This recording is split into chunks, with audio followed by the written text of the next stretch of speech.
करूंगा। इस बात को 39 साल हो गए, सालाना करोड़ों रुपए ज़कात देते हैं, लेकिन झोली नहीं फैला सके। अना ने इजाजत नहीं दी। इमरान खान मुझसे कई गुना बड़ा आदमी है, झोली फैला के खड़ा होता है और लोगों से मांग के लोगों का इलाज करवाता है।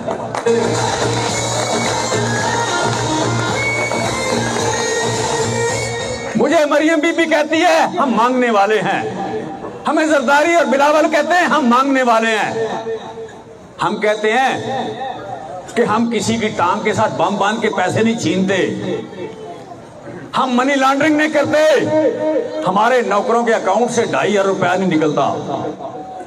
शरीफ फैमिली, इतने शरीफ हैं, इतने हलाल के हैं, इस खानदान में एक भी बच्चा हराम का पैदा नहीं हुआ, सारे हलाल के हैं। खुदा की कसम सारे हलाल के हैं। मियां शरीफ की पूरी औलाद में से एक भी बच्चा जो बालिग हो और उसके अकाउंट से मनी लॉन्ड्रिंग का पैसा ना निकला हो, खुदा की कसम एक भी नहीं है। सारे हलाल के हैं, सारे दादे पे गए, सारे बाप पे गए।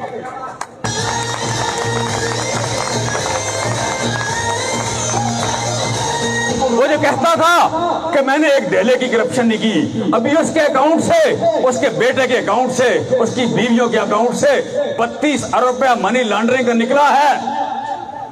सिर्फ यहाँ पे जो है, बाहर जो है इसके अलावा है 32 अरब निकला है, और फिर भी कहता है मेरे डेले की करप्शन नहीं है। हम सिंपल सारे कौम के सामने सवाल रखते हैं कि हमें खुदा के लिए शहबाज शरीफ से सवाल पूछ के दिया जाए कि एक डेला होता कितने का है, एक डेला होता कितने का है, कितने 100 अरब का डेला होता है। हम फिर देखेंगे कि डेले की हुई या कि नहीं हुई। सो मेरे भाइयों, ये रात को टीवी पे बैठ के कहते हैं कि इस मुल्क का बेड़ा गर्क हो गया, इस मुल्क का बेड़ा गर्क हो गया, इस मुल्क में कारोबार तबाह हो गया। सिर्फ 2 बातें बताता हूं।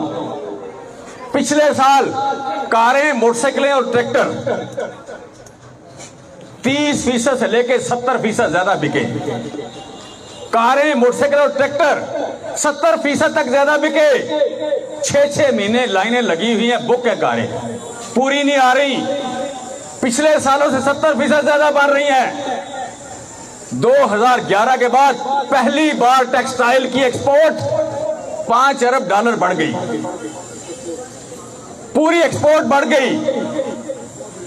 हाउसिंग सेक्टर 600 रुपए नया आया, मिस्त्री और मजदूर पूरे नहीं आ रहे, टेक्सटाइल में मजदूर नहीं मिल रहा। किसान को पिछले साल फी घराना 1,32,000 रुपया ज्यादा गया।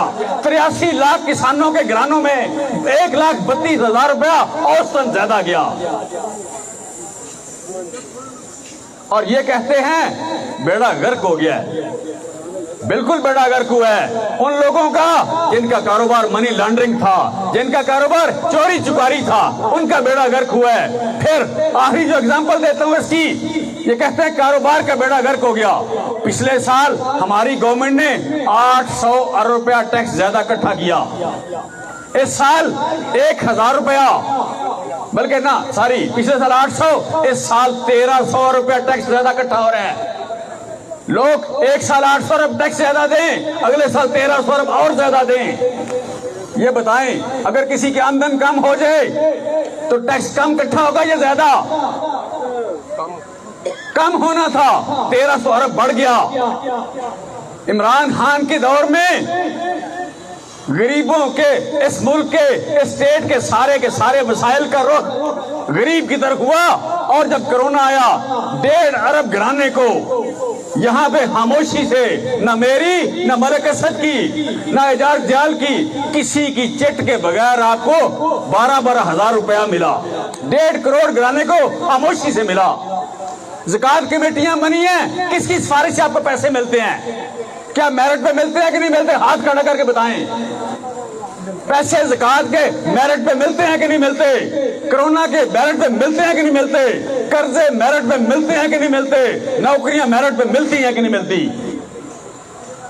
सारे मसाइल का रुख गरीबों की तरफ हुआ। मेरी हुकूमत, हमारी हुकूमत क्रिमिनल की, जराइम पेशा, माफिया की बड्डी नहीं बनी, उसकी दोस्त नहीं बनी। ये दोस्त बनी गरीब की। ये दोस्त बनी कमजोरों की, दोस्त बनी बेवाओं की, बच्चों की, गरीबों की। अब भी हमारी सरकार ने, जिस तरह मैं बात कर रहा हूं, सिर्फ इस घराने में 40,000 घरानों को माहाना इमदाद मिला करेगी। कभी किसी ने सोचा था? और ये 40,000 जो घराने हैं, इनमें से किसी एक ने भी अगर सिफारिश कराई हो तो मुझे बता दे, हाथ खड़ा कर दे। किसी एक को पता हो कि उसको मिलनी है या नहीं मिलनी, मुझे बता दे। ये रियासत मदीना का जो जिक्र होता है, क्यों होता है? रियासत मदीना में मुआशी और मुआशरती इंसाफ का निजाम कायम था। हर काम इंसाफ से होता था, बगैर सिफारिश के होता था। मदीने की रियासत मेरे नबी अकरम सल्लल्लाहु अलैहि वसल्लम के दौर में गरीब थी, हजरत अबू बकर सिद्दीक के दौर में गरीब थी, हजरत उमर फारूक के कपड़े फटे हुए होते थे। जब खिलाफत का 7वां 8वां साल हुआ, फिर जाके उस रियासत में एक भी बंदा ज़कात लेने वाला नहीं था, हर बंदा ज़कात देने वाला था। सारी रियासत का हर बंदा, हर फर्द अमीर हो गया। हमारी रियासत में भी लोग गरीब अमीर होने जा रहे हैं और अमीर कानून के नीचे आने लगा है। इस मुल्क में बाइज्जत वो होगा जो इंसाफ करेगा, जो इंसाफ से रहेगा। लुटेरा, चोर, कब्जा ग्रुप, माफिया, किसानों के पैसे मारने वाला, ज़कात खाने वाला, कमीशन खाने वाला, गठरों से कमीशन खाने वाला इस मुल्क में अब कभी बाइज्जत नहीं होगा।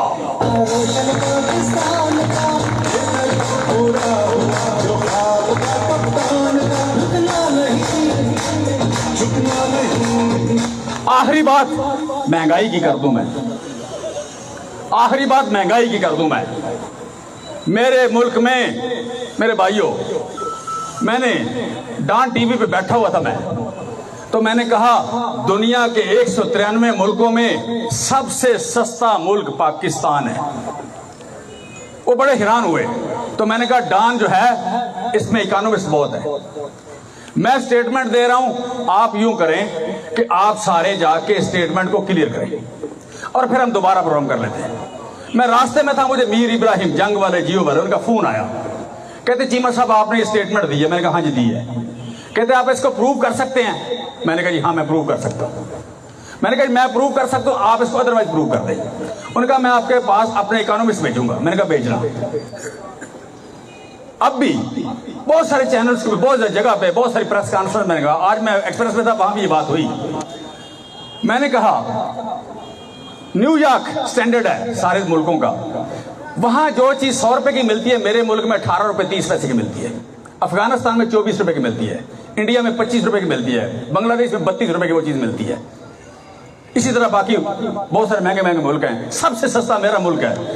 तो मैं उनको कह रहा था कि अगर हम दुनिया के तकरीबन 55 मुल्कों से ज्यादा अमीर हैं, 193 में से 55 से हम ज्यादा अमीर हैं, बाकियों से गरीब हैं। तो मैंने कहा अगर हम 55 मुल्कों से ज्यादा अमीर हैं और फिर भी दुनिया का सस्ता तरीन मुल्क है, और अगर मेरी स्टेटमेंट ठीक है, अगर मेरा ये बयान ठीक है, तो फिर मुझे शाबाश मिलनी चाहिए या मुझे गाली पड़नी चाहिए?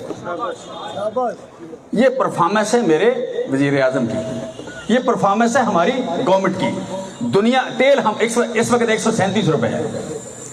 तेल जो है दुनिया के वो मुल्क 21 मुल्क जो तेल एक्सपोर्ट करते हैं, उनके अलावा सारी दुनिया से हम अपने अवाम को तेल सस्ता दे रहे हैं।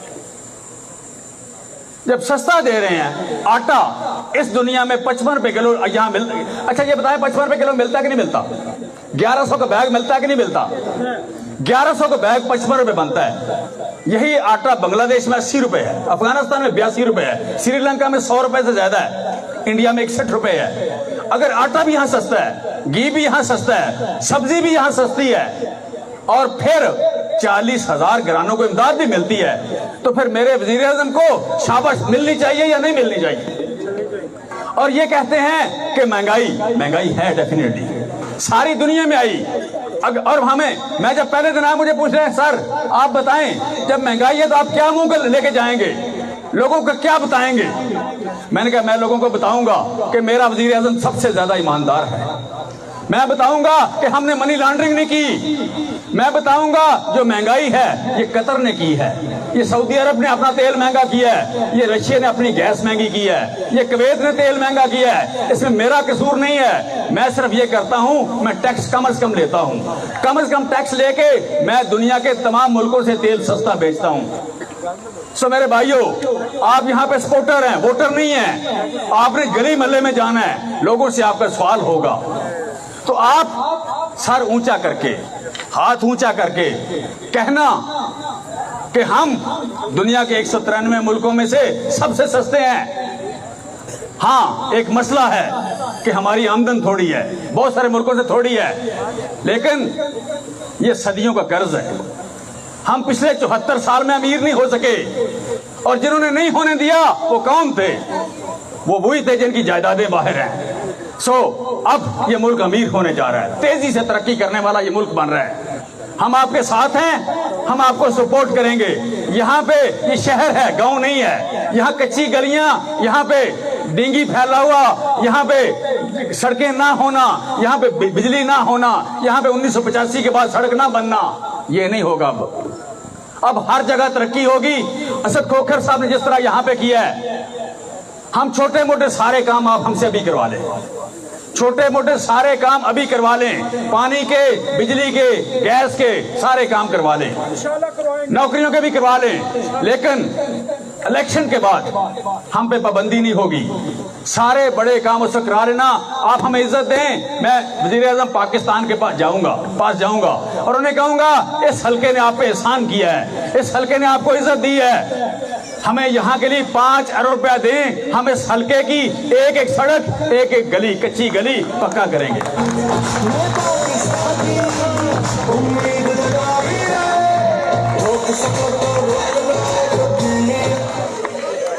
फिर ये हम आपके साथ हैं, हम आपके साथ रहेंगे, आपके साथ आगे इसी जगह, कच्ची जगह पे बैठेंगे, आपके दुख भी सुनेंगे, आपके सुखों में भी शरीक होंगे इंशाल्लाह। सो हम आपके भाई बन के रहेंगे। यहाँ पे सिर्फ को ड्रामा करके उंगली हिला के चले नहीं जाएंगे, यहाँ वाकई उसी तरह काम करेंगे जिस तरह मलिक असद ने किए हैं। इंशाल्लाह हमसे काम लें, हम आपको बहुत काम देंगे। Thank you very much.